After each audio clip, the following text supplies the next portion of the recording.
Hello there and welcome back to War Thunder. Today I want to give you a brief overlook over the closed beta of ships that today, out of the blue so to say, began. And Gaijin surprised me a little bit with the announcement just so shortly after the last pre-closed beta test on the weekend.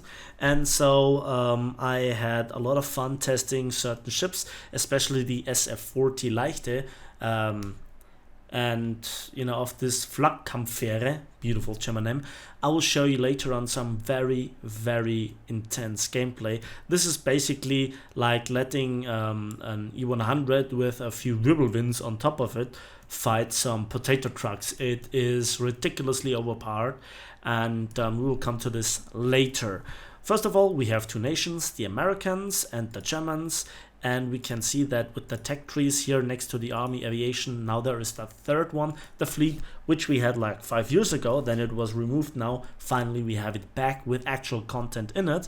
And we can see that the research columns not just go from the top to the bottom, but also from the left to the right. So there are various different ships to unlock, and various interesting aspects of them. Currently the maximum is battle rating 5.0, the KMS Emden for the Germans light cruiser at rank 4, with the Z20 Karl Galster as a tier 3 premium bundle destroyer, battle rating 4.3. Same goes for the Americans, with the Cowell DD547 being the equal bundle. So you can purchase yourself into the closed beta. However, be warned, every progress will be wiped when it goes into the open beta, and currently the progress is really bad.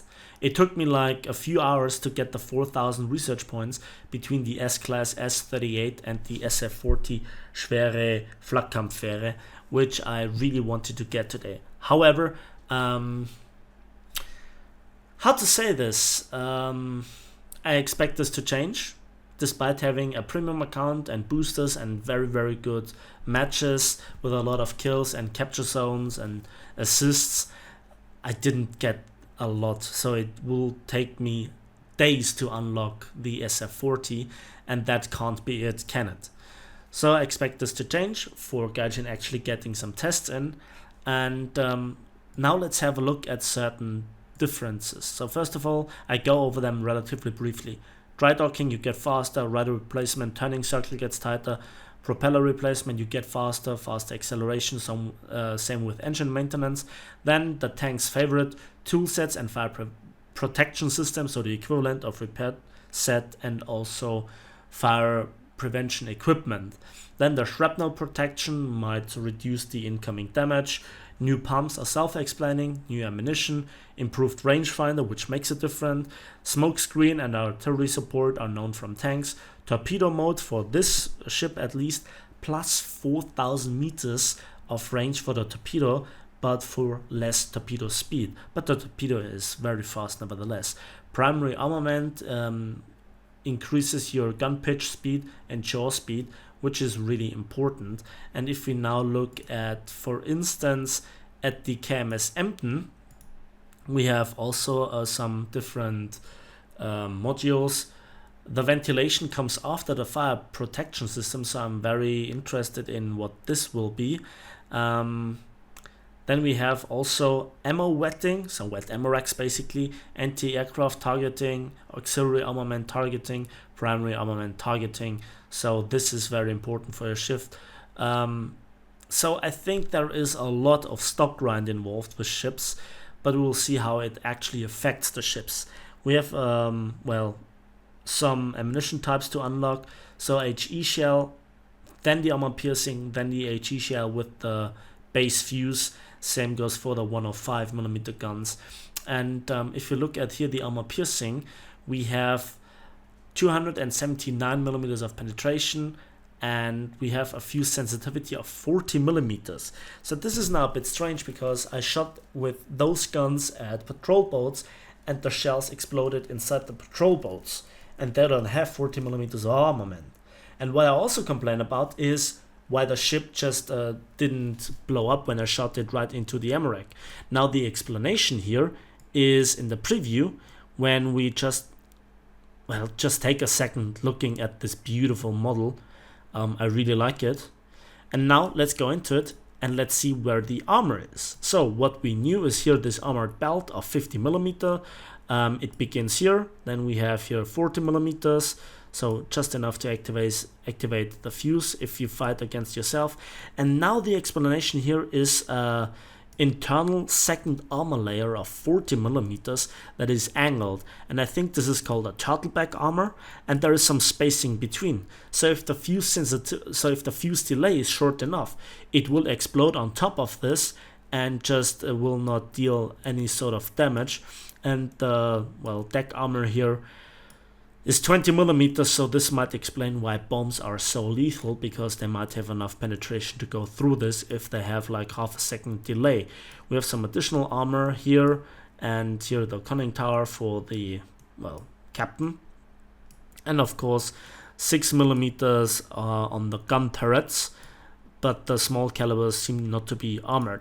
Then we see the internal modules, all the engines, the smoke funnels, the transmissions, the fuel tanks, and of course the ammo racks. And if you look closely, they are flat even with the waterline. So this is why they could be shot relatively easy, at least in theory, if it wouldn't be for the spaced armor here. So we'll see how this goes, and maybe if bow-on shooting is then the very best. So you might just angle like this to prevent any sort of damage to your ammo racks.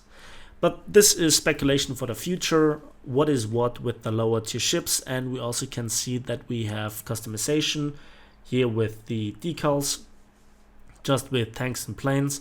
Then the next thing is also the crew skills.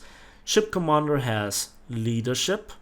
I go over this very briefly, so you might stop the video to read through it yourself. Plus 5%. Crew interchangeability,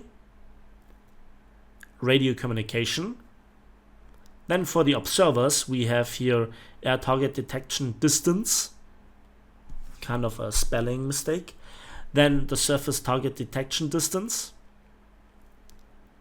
and also the enemy torpedoes detection distance, which might be very helpful.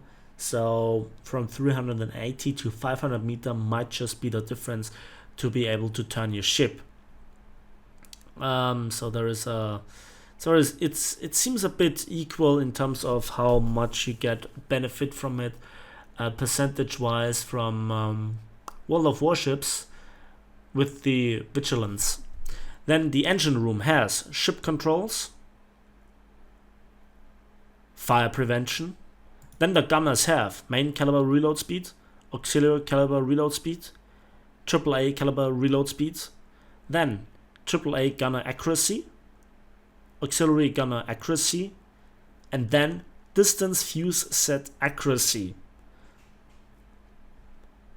Damage control, unwatering time, fire extinguishing, breach repair, survive leadership. Then logistical services with repair speed and repair rank. And then qualification, well, I always recommend it regardless if you're in a tank or a plane. And there you can see, well, you actually can't see it here with this one. But with this one, well, it takes a while to get to the ace qualification, doesn't it? So, yeah, that's it for this one. One final test that I want to show you is the test sail with the LS class, and then we might see the difference between firepower and real firepower before we go into the gameplay. So there we can see 4 targets: SBD-3 dive bomber, destroyer, PT-20, and then there is a target coming. Let's see how we do.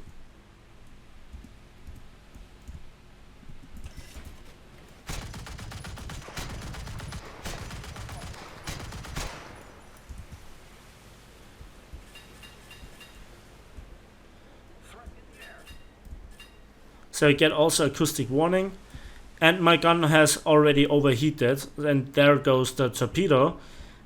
The single 15mm gun doesn't do too much damage, regardless of the ammunition type that you use. So let's hope that the torpedo hits.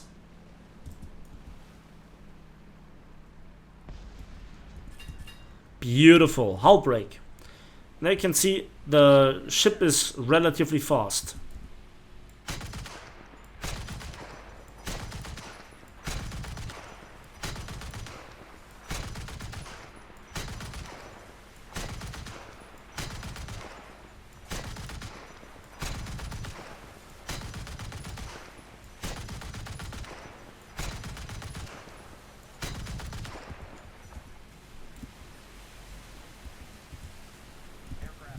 Well, that's enough for this one.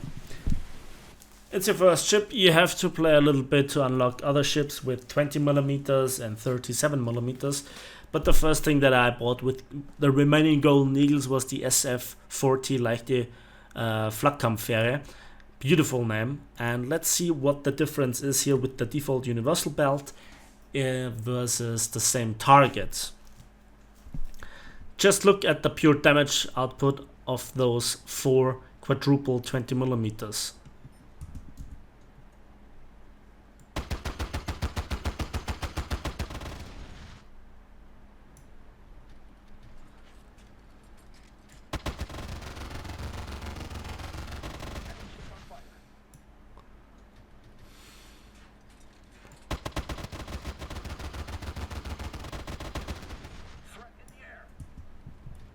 So it's actually even more drastic in the actual battle.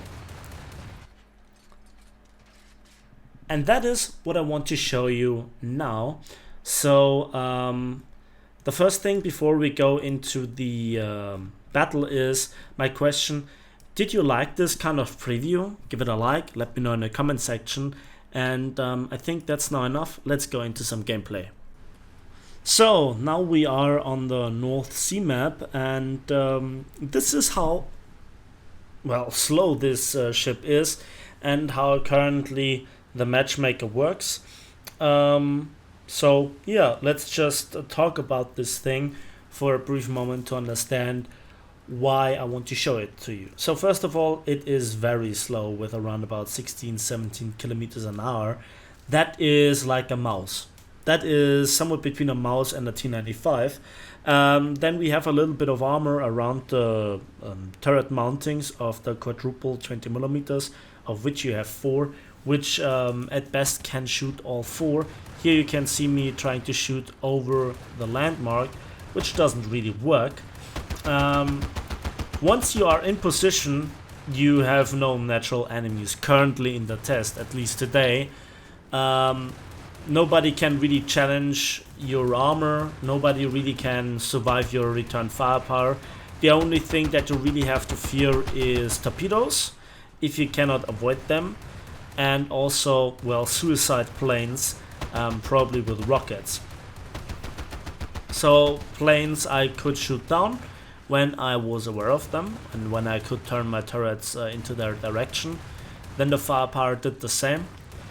And yeah, against ships, you kind of could see when they were making a torpedo run, and just turning into them was mostly enough to get it done. So here you still have markers. I'm playing here in realistic mode. I tried arcade as well if I get any sort of better progress, but you don't. There you can see how much damage you do. Most of the time you one burst the enemy. So here it took me actually quite a lot of ammunition and time to take down the enemy because I didn't really hit him. So I think the sheer damage output from the up to 16 20mm barrels mixing of high explosive and armor piercing shells, they just shred through the entirety of the enemy ship, blackening all sections, killing a lot of crews, damaging modules, setting fires, all good stuff. And you can see we are now a few minutes into the gameplay and I'm not even out of the spawn, which takes just a few moments for your average ship. Now you can see also a thing that I would support, this slight gray marker versus planes, because you just have to see how many planes were in the test. After the first ship was destroyed and they gathered enough points, everybody and their mother went into a plane.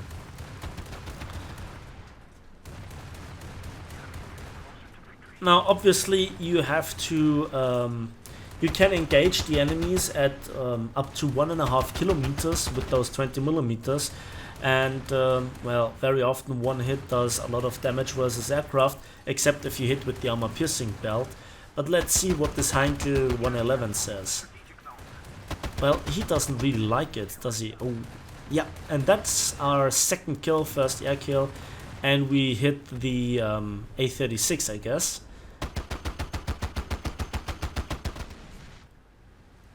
Let's pay attention, and we actually got him with this burst. So there's our first real customer, how it usually goes.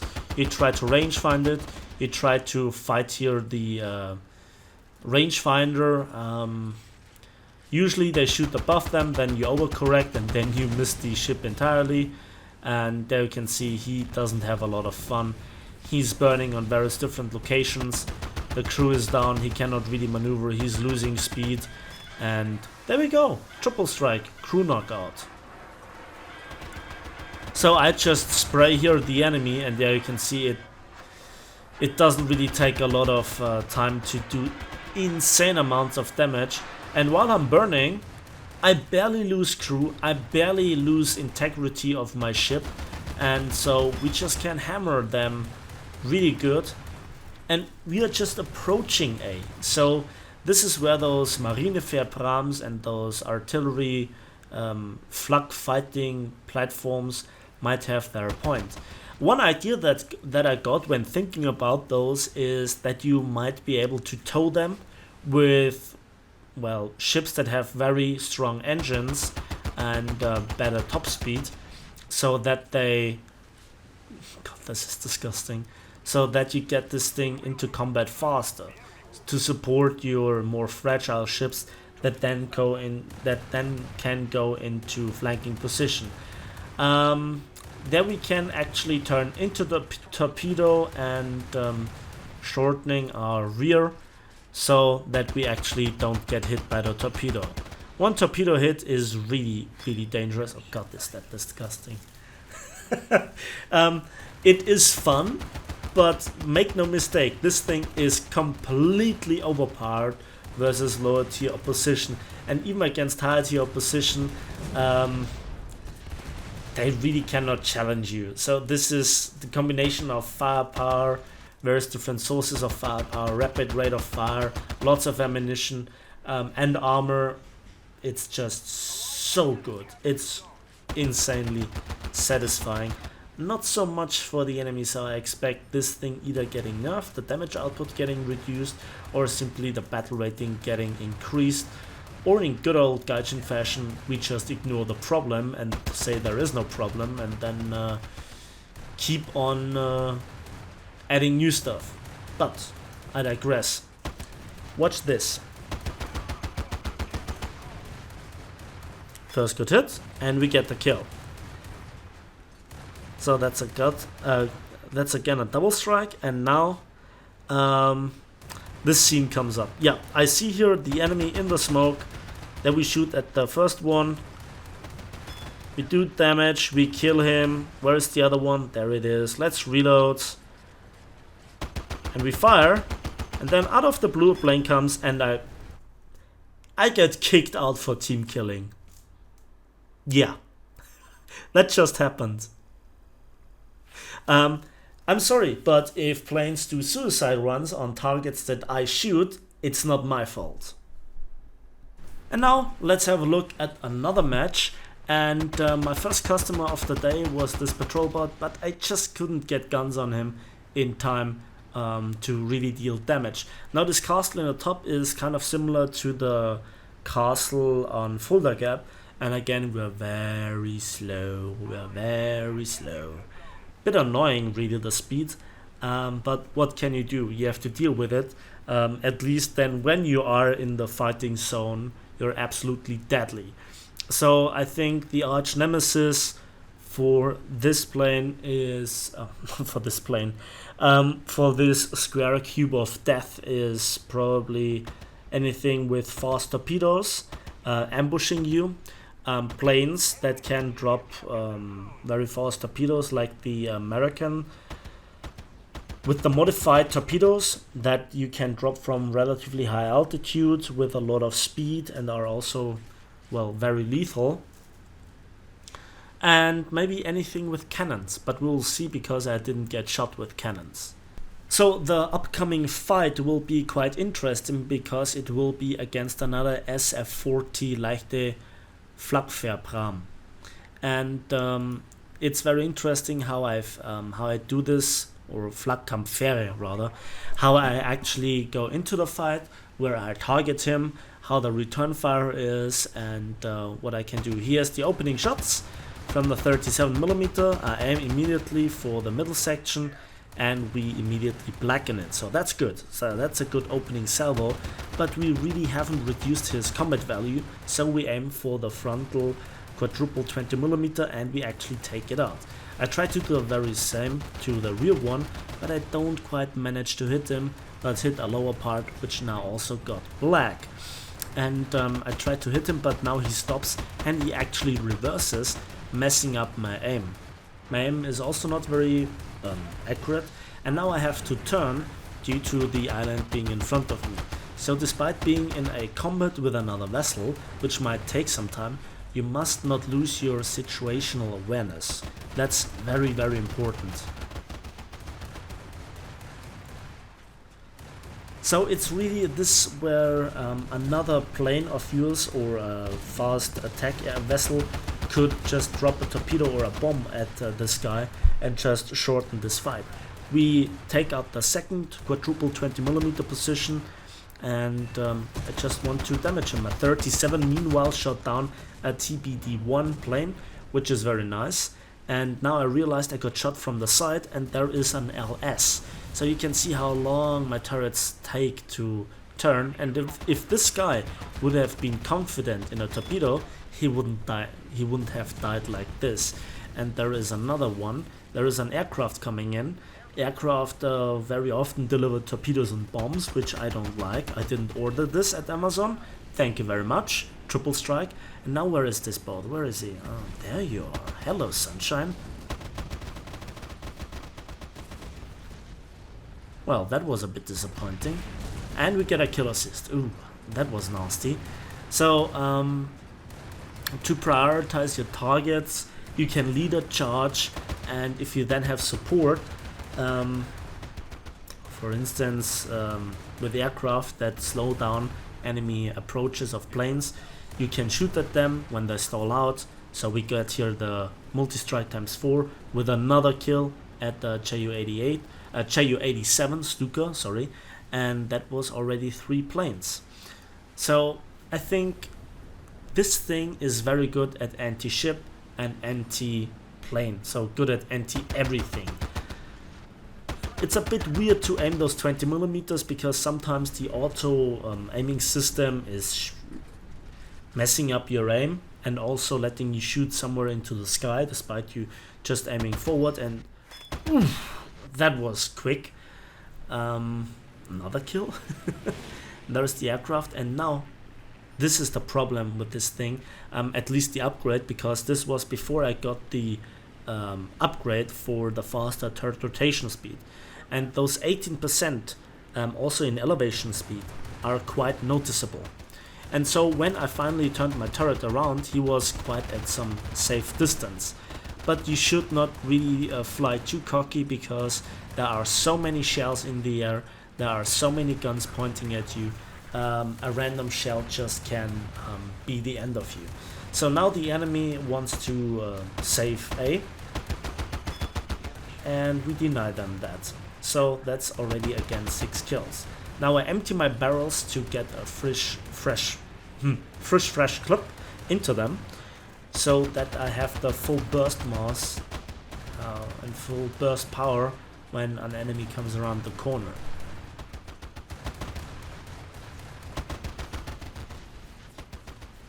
Yeah, so the short range adjustment is not always the very best. I try my best here, but the vessel is just so slow. I'm exposed to the enemy. If they come at me one by one from a predictable, from a predictable direction, there is not much that they can do. And with so many firing positions, so many barrels, such a high rate of fire from, well, so many guns, you have a higher chance than usual to shoot down aircraft, which is really nice. So as you can see, I just went out of the capture zone, out of the spawn zone, and now I'm near A. And while doing this, I just picked off the enemy one by one. The enemies have to come to me, and they did, and they got treated accordingly. I can tell you it is quite intense to drive in a straight line or to sail in a straight line with such a behemoth, and also to see the enemy coming.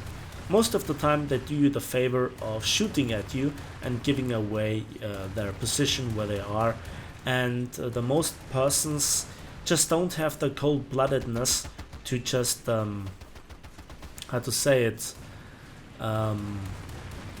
sneak out while you're busy shooting somebody else, launching a torpedo at the predicted line and then going back into cover.